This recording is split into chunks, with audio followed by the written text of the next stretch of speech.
और आइए विस्तार से खबरों का रुख करेंगे। सबसे पहले खबर महाराष्ट्र से आ रही है, जहां विधानसभा चुनाव से पहले पुणे में चेकिंग के दौरान पुलिस को बड़ी संख्या में कैश मिला है।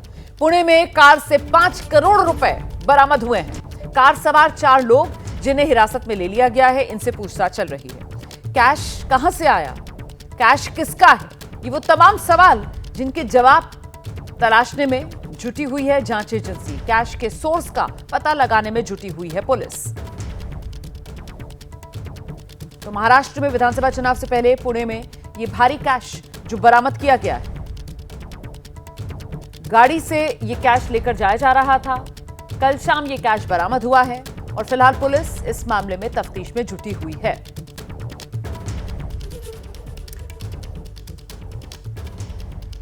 देखिए, ये जो पुणे में गाड़ी से 5 करोड़ रुपए कैश बरामद हुआ है, इस पर अब महाराष्ट्र में राजनीति गर्मा गई है। शिवसेना उद्धव गुट के सांसद प्रवक्ता संजय राउत आरोप लगा रहे हैं, महाराष्ट्र के सीएम एकनाथ शिंदे विधायकों को चुनाव जीतने के लिए 50-50 करोड़ रुपए भेज रहे हैं। 15 करोड़ की पहली किस्त अभी भेजी गई है।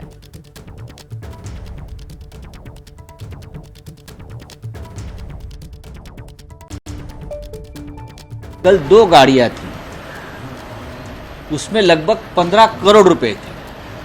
आपको पता होगा, मैंने यहाँ से कहा था कि एकनाथ शिंदे ने अपने लोगों को 50-50 करोड़ फिर एक बार देने का चुनाव जीतने के लिए व्यवस्था की है। उसमें से 15 करोड़ का फर्स्ट इंस्टॉलमेंट सबको जा रहा है। अभी 5 करोड़ का तो हिसाब लग गया, 10 करोड़ छोड़ दिया कि लगभग 150 विधायक हैं जिनको ये पैसा अब तक पहुँच गया है, 15-15 करोड़।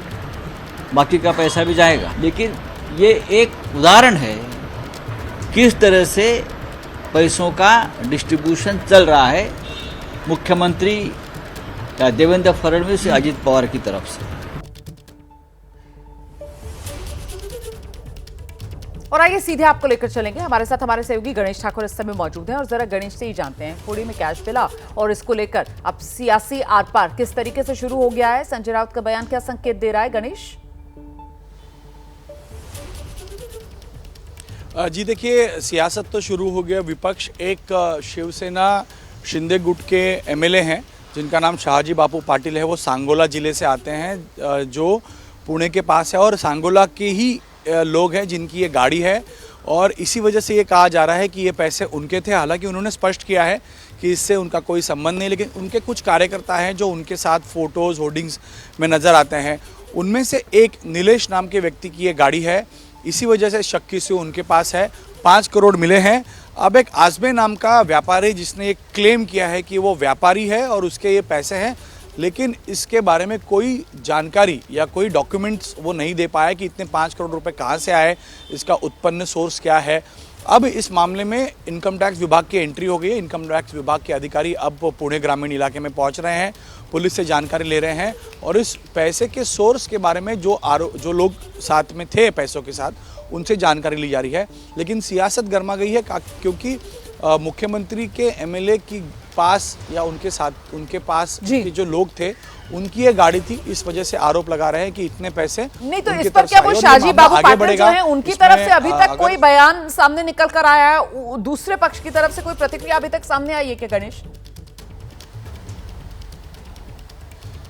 जी बिल्कुल, शाहजी बाबू पाटिल ने स्पष्ट इनकार किया है कि उनकी ये गाड़ी नहीं है, उनसे इन पैसों का कोई संबंध नहीं। उनके कार्यकर्ता का अगर नाम आ रहा है तो उस बारे में उनको कोई जानकारी नहीं है और उन्होंने ऑन रिकॉर्ड आके कहा है, हमारे साथ बात की है और जिन लोगों के नाम आए हैं उनका कहना है कि ये हमारी सिर्फ गाड़ी थी।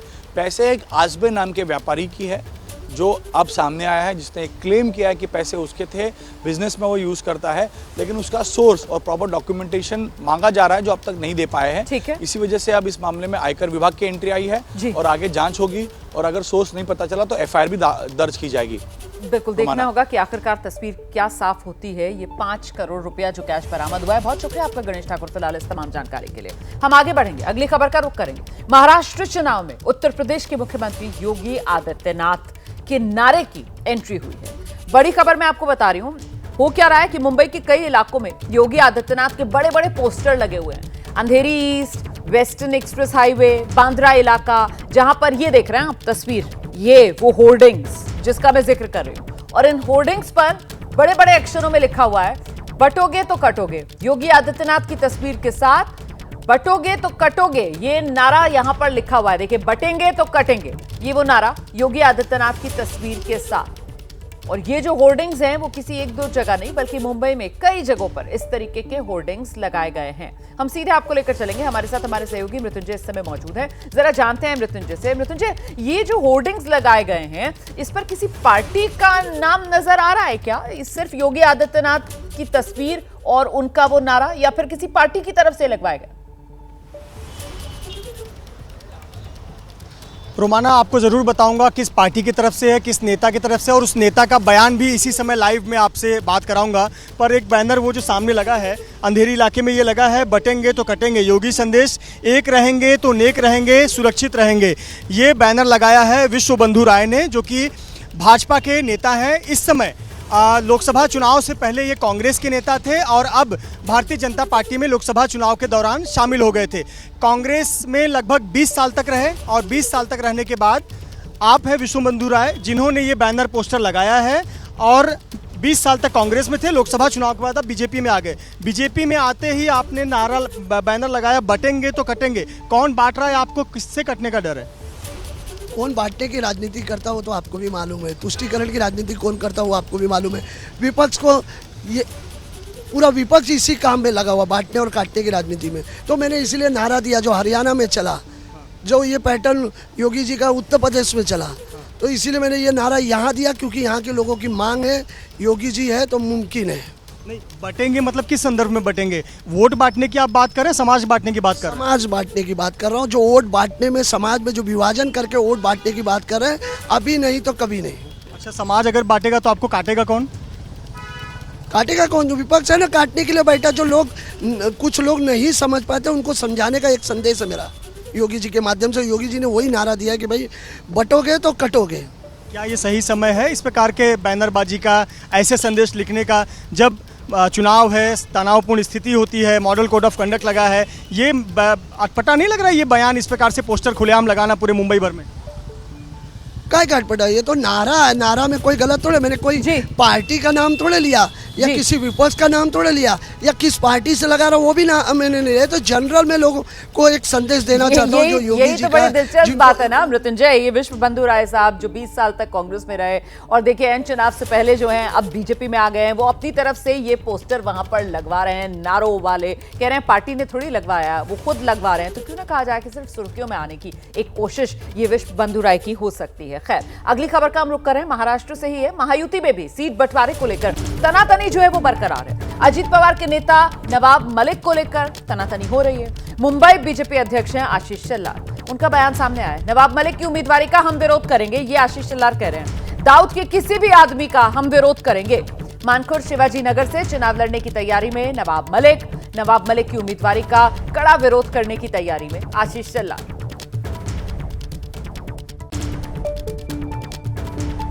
हमारे साथ इस वक्त जुड़े हैं आशीष जी शेलार। सर, स्वागत है आपका एबीपी न्यूज़ में। महागठबंधन, महायुति का आपका गठबंधन है, एनडीए का गठबंधन में।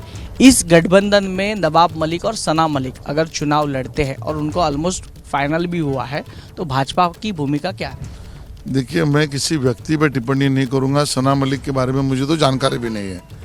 नवाब मलिक को हमारा विरोध तभी भी था, आज भी है, कल भी रहेगा।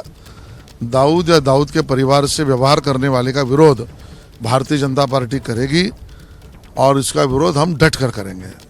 तो ये विरोध है, ये खुलकर करेंगे, कोई होर्डिंग लगाएंगे या अपने पार्टी के कार्यकर्ताओं को कहोगे कि इनका काम नहीं करना है?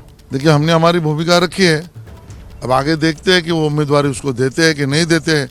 वो देंगे तो हमारा रुख हम स्पष्ट करेंगे। साहब, ये बात भी है ना कि जिस वक्त एनडीए की आपका गठबंधन था शिंदे और भाजपा का, उसमें जब अजित पवार की एंट्री हुई तभी भी नवाब मलिक आपके साथ रहे हैं, तो तभी विरोध क्यों नहीं? तभी भी माननीय देवेंद्र फडणवीस जी ने स्पष्ट भूमिका रखी कि हम उनको हमारे अलायंस का पार्ट नहीं मानते। तो क्या आप अजित पवार से इसके बारे में शिकायत करेंगे कि इनको टिकट ना दे, महागठबंधन के लिए कोई दाग लग सकता है? देखिए, जो चीज़ हुई नहीं उसके ऊपर आज मैं उनसे बात क्यों करूं?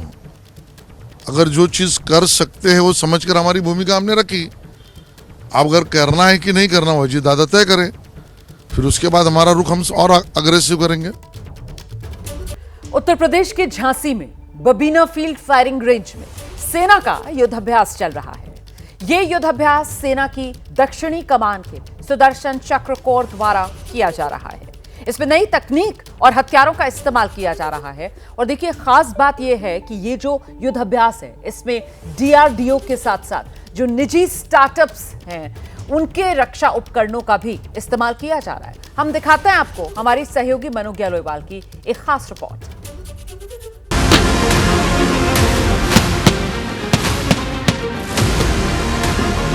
आत्मनिर्भर भारत की ये गूंज है, ये वो गूंज है जो आपको बता रही है कि किस तरह से भारत अब तैयारी कर रहा है अपने स्वनिर्भर तरीके से हर वो हथियार बनाने की जिसके जरिए भारत और ज़्यादा मजबूत हो सके। सेना में K9 वज्र का बहुत बड़ा महत्व है, खासतौर से इसलिए क्योंकि ये 360 डिग्री घूमकर करीब 80 किलोमीटर तक की दूरी तक पूरी तरह से निस्तनाबूद कर सकता है अपने दुश्मन को। यही नहीं, इसको भले ही टेक्नोलॉजी इसकी साउथ कोरिया से ली गई हो, लेकिन अब टेक्नोलॉजी का ट्रांसफ़र हो रहा है जिसके जरिए भारत में इसे मैन्युफैक्चर करने की पूरी तैयारी हो चुकी है।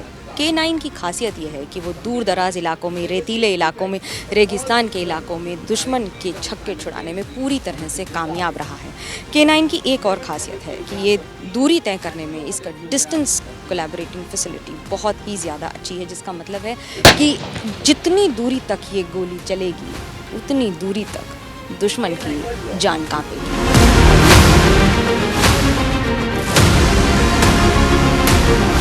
युद्ध के दौरान कई बार ऐसी स्थिति आ जाती है जब कोई जवान अंदर या उस इलाके में जाने में सक्षम हो लेकिन जाना सुरक्षित ना हो। ऐसे में अपनी जवान की जान बचाने के लिए रोबोटिक म्यूल्स का इस्तेमाल किया जाता है। म्यूल यानी कि गधा, खच्चर, जिस तरह से भी आप उसे देखें। और इस तरह के ये रोबोटिक म्यूल जो आपको हरियाली इलाके में दिख रहे हैं, इनके ऊपर सामान रख के भी ले जाया जा सकता है। और इसके साथ साथ आसपास के इलाके की निगरानी करने के लिए रोबोट के द्वारा जवान एक जगह रहकर आसपास के पूरे संदिग्ध इलाके की जानकारी हासिल कर सकते हैं और ये देख सकते हैं कि कहाँ कौन छुपा है। रोबोटिक म्यूल में आवाज़ नहीं होती है, ऐसे में एकदम शांत तरीके से अलग अलग डायरेक्शंस में, अलग अलग दिशाओं में जाके रोबोटिक म्यूल बहुत सारी जानकारी हासिल करते हैं और उसके बाद अगली गतिविधि की तैयारी की जाती है। ये ध्यान में रखा जाता है कि इन रोबोटिक म्यूल्स को पहले बैटरी से इस्तेमाल किया जाता है। उनका इस्तेमाल पूरी तरह से रिमोट कंट्रोल्ड होता है। ऐसे में जहाँ भी उनको मनूवर करना हो ये पूरी तरह से संभव और कंट्रोल में होता है।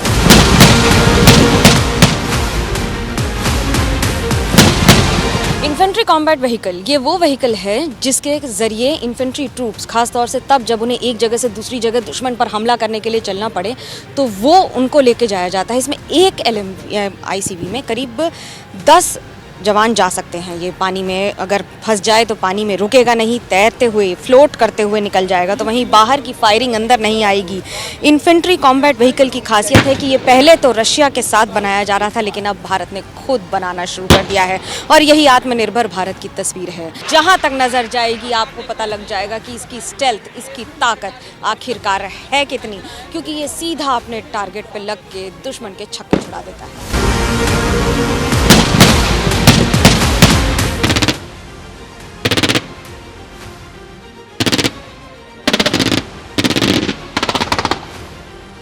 दुश्मन की ओर से हो रहे हवाई हमले को पूरी तरह से नाबूद करने के लिए ये ड्रोन फैसिलिटी और उसके साथ साथ UAVs और उसके साथ साथ जितने भी शिल्का हैं इनका इस्तेमाल किया जाता है। शिल्का की खूबसूरती और खासियत ये है कि ये हवा में ही अपने टारगेट को लॉक करके उसे पूरी तरह से ख़त्म कर सकता है। तो वहीं दूसरी ओर T-90 टैंक्स जो आगे बढ़ते हुए चले जाते हैं और रास्ता बनाते हुए जाते हैं, तो और उसके पीछे पीछे आते हैं K9 वज्रा, जो एक टीम की तरह काम करते हैं और एक के बाद एक जहां से शुरू होते हैं तो उसके बाद दुश्मन के छक्के छुड़ा के उसे खत्म करके ही लौटते हैं।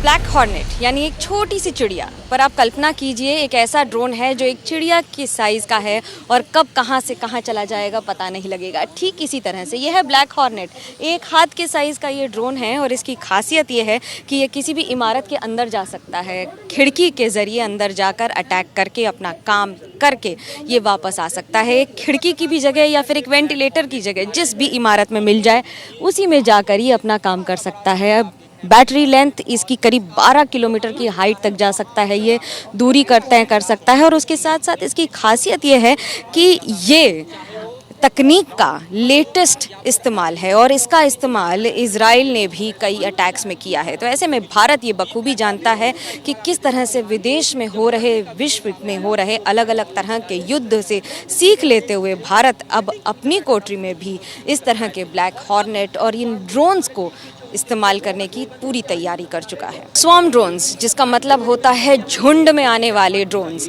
इस झुंड में आने वाले ड्रोन्स की ताकत भी किसी झुंड की तरह होती है, यानी कि एक मुट्ठी की ताकत लेकर ये स्वॉर्म ड्रोन्स एक साथ एक इलाके में अटैक करते हैं। इसका इस्तेमाल अभी तमाम युद्ध में किया गया है, खास तौर से इजराइल ने किया है, तो वहीं दूसरी ओर हिजबुल्लाह ने भी किया है। बट स्वॉर्म ड्रोन्स की खासियत ये है कि ये किसी भी तरह से करीब 50 किलोमीटर की दूरी तय कर सकते हैं और एक साथ जब अटैक करते हैं तो इसे कॉम्बैट और कोऑर्डिनेटेड अटैक की तरह से देखा जा सकता है। खास तौर से तब जब आपको ये पता हो कि यहाँ पर वेस्टवर्ड जाते हुए जब दूसरी ओर भारत के लिए पाकिस्तान हो, तो उस समय स्वॉर्म ड्रोन्स की भूमिका कई गुना ज़्यादा बढ़ जाती है, दिन हो या रात हो। सबसे बड़ी चुनौती ये होती है कि रेगिस्तान में कई बार जाते समय आपको समय ज़्यादा लग जाता है, कभी कभी इन इलाकों में, खास तौर से तब जब रेतीले इलाकों से गुजरना बड़ा चुनौतीपूर्ण होता है। तो हवा का इस्तेमाल करते हुए स्वॉर्म ड्रोन्स, यानी एक झुंड में जाने वाले ये सारे ड्रोन्स एक साथ अटैक करने में पूरी तरह से सक्षम होते हैं। ड्रोन कई तरह के होते हैं, जिसमें सबसे महत्वपूर्ण होता है स्पेक्टर ड्रोन। स्पेक्टर ड्रोन की खासियत यह है कि ये दूर दराज इलाके में जाकर आपको लाइव तस्वीरें दिखा देगा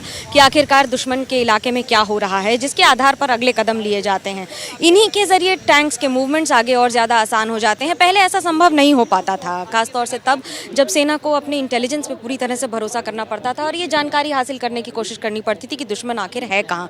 लेकिन अब रियल टाइम में स्पेक्टर ड्रोन्स के जरिए ये जानकारी हासिल हो जाएगी और लाइव तस्वीरें दिख जाएंगी आपको कि आखिरकार कौन कहाँ पर मौजूद है, और उसी तरह से टारगेट ओरिएंटेड अटैक्स किए जाएंगे और उसी के साथ साथ टैंक्स, आर्टिलरी और हर एक तरह का मूवमेंट संभव हो सकेगा। और अब आगे बढ़ते हैं बढ़ते प्रदूषण पर दिल्ली सरकार की एक बैठक दोपहर 1 बजे। पर्यावरण मंत्री हैं दिल्ली सरकार के गोपाल राय, उन्होंने ये बैठक बुलाई है। दोपहर 1 बजे बैठक होगी और ग्रैब 2 लागू करने को लेकर ये अहम बैठक मानी जा रही है। पाबंदियों के तहत पार्किंग फीस बढ़ाने पर फैसला लिया जाएगा। डीजल जनरेटर पर भी प्रतिबंध रहेगा। ग्रैब 2 मतलब ये वो पाबंदियां जिसको लेकर नियम पहले से ही तय है, जिसमें डीजल जनरेटर पर पाबंदी। साथ बात करने के लिए दिल्ली के पर्यावरण मंत्री गोपाल राय जी हैं। गोपाल जी, ग्रैब 2 तक की स्थिति आ गई है, 400 के आसपास AQI बना हुआ है, आप तमाम मेजर्स फॉलो करवा रहे हैं, क्या स्थिति आप समझ रहे हैं? देखिए, जो ग्रैब के नियम है वो 4 चरणों में है। 200 से 300 के बीच में जब होता है तो ग्रैब 1 लगता है। अब दिल्ली का जो एयर क्वालिटी इंडेक्स है 300 से पार कर गया है, एवरेज जो इंडेक्स है, इसलिए अब दिल्ली में ग्रैब के 2 के जो पाबंदियां हैं उसको लगाई जा रही हैं। पूरे उत्तर भारत में ये सभी NCR के राज्यों में ये पाबंदियां जो हैं लगाई जा रही हैं, जिससे कि इसके सोर्स को कंट्रोल किया जाए। अब ग्रैब 2 लागू हो रहा है। ग्रैब 2 में मुख्य तौर पर जो ग्रैब 1 में था, मुख्य तौर पर 5 अंतर हैं जो ग्रैब 2 में लागू हो रहे हैं। एक तो पहला कि जो पानी का छिड़काव हो रहा था डस्ट कंट्रोल करने के लिए, उसमें एक डस्ट सप्रेशन का पाउडर होता है, अब उसको मिला करके छिड़काव करने का निर्देश दिया गया है। दूसरा जो RWAs हैं उनको हीटर जो है, जो गार्ड्स हैं, जो लोग हैं, वर्कर हैं, उनको प्रोवाइड करने का निर्देश है। तीसरा जो बस हैं, CNG, इलेक्ट्रिक और मेट्रो, इनके फेरे बढ़ाने का है। चौथा जो पार्किंग शुल्क है उसको बढ़ाने का है। और पांचवा जो है, जो जनरेटर सेट हैं उनको जो है नियमित करने का है। मुख्य तौर पर ग्रैब 1 से ग्रैब 2 में ये अंतर है। इसके इम्प्लीमेंटेशन को कैसे दिल्ली में सुनिश्चित किया जाए, उसके लिए 1 बजे दिल्ली सचिवालय में सभी विभागों की बैठक हम ले रहे हैं, जिसको कि इम्प्लीमेंटेशन भी एक बड़ी चुनौती है। गोपाल जी, लेकिन सर्दियां अभी ठीक से शुरू भी नहीं हुई हैं और ग्रैब 2 तक की स्थिति आ गई है और जिस तरीके से लगातार बढ़ रहा है तो मानना ये भी जा रहा है कि तीसरे चौथे चरण तक हम पहुंच जाएंगे। अगर ऐसी स्थिति आती है अगले कुछ दिनों में, तो क्या हम बहुत बड़े कदम उठाने की तैयारी कर रहे हैं? ऑड इवन जैसी स्थिति दिल्ली में लग सकती है? देखिए, आपको पता है कि हम 24 घंटे हर पहलू पे, हर डेवलपमेंट पे नज़र बनाए हुए हैं। देश विरोधी नारे लगाने के एक आरोपी ने आज हाईकोर्ट के निर्देश पर तिरंगे को 21 बार सलाम किया और भारत माता की जय के नारे लगाए। दरअसल इस आरोपी का नाम फैजल पर पाकिस्तान जिंदाबाद के नारे लगाने का आरोप था। उसकी नारेबाजी का वीडियो भी वायरल हुआ था और कोर्ट ने इसी शर्त पर जमानत दी कि जब तक सुनवाई पूरी नहीं होती वो हर पहले और चौथे मंगलवार भोपाल के मसरौद पुलिस थाना पहुंचेगा। राष्ट्रीय झंडे को 21 बार सलामी देते हुए भारत माता की जय के नारे लगाएगा।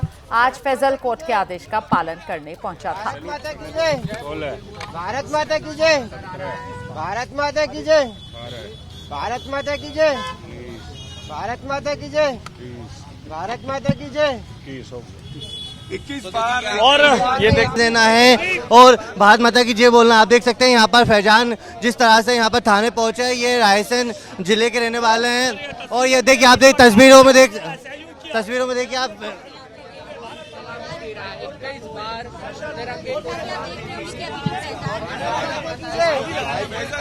भारत माता की जय, भारत माता की जय, भारत माता की जय, भारत माता की जय, भारत माता की जय, भारत माता की जय, भारत माता की जय, भारत माता की जय, भारत माता की जय, भारत माता की जय, भारत माता की जय, भारत माता की जय, भारत माता की जय।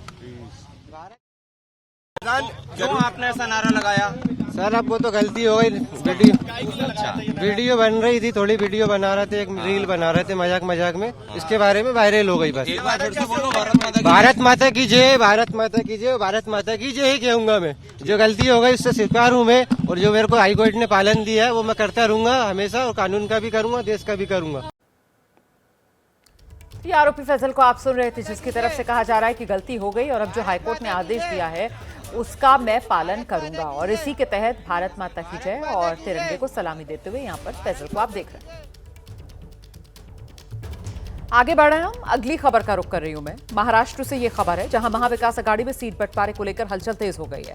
शरद पवार के घर पर अहम बैठक हुई है, जिसमें कांग्रेस नेता बाला साहेब थोराट पहुंचे थे शरद पवार से मुलाकात करने के लिए। आज उद्धव ठाकरे से भी बाला साहेब थोराट को अभी मुलाकात करनी है। और फिर माना यह जा रहा है कि देर दोपहर 3 बजे के आसपास तीनों नेता एक साथ बैठेंगे और एक बैठक तीनों के बीच होगी। फिलहाल बाला साहेब थोराट उद्धव ठाकरे से मुलाकात करेंगे। शरद पवार से पहले उन्होंने मुलाकात की है और आज सीट बंटवारे का फॉर्मूला महाविकास अघाड़ी में साफ हो जाएगा, इसकी उम्मीद की जा रही है।